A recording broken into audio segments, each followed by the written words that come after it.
iyalan indomie farin ciki ne shi. Indomie. Akwai ƙwararrun masu shiri suna ƙawata shi. Indomie. Sannan fitattu a cikin jama'a suna ziyartar shi. Indomie. Gidan da barkwanci. Indomie. Sannan akwai kamshi. Indomie. Kamshi yana tashi. Indomie. Mutum kasantin shi. Indomie. Salo-salon Hausa yana tashi. Shirin ku kalle shi da burgewa. Gidan iyalan indomie farin cikin al'ummar mu.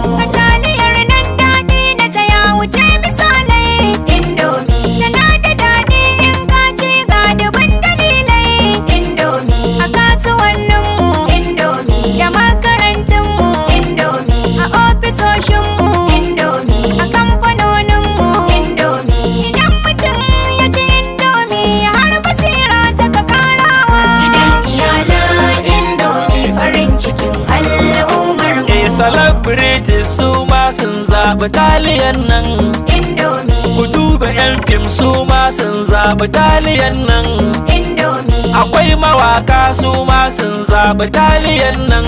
Indomie. Zaɓin matasanmu Indomie. da leburorinmu Indomie. da magidantanmu Indomie. haɗa da tsaffinmu. Indomie. Indomie noodles an shaide ta bata jikewa bata caɓewa. Gidan iyalan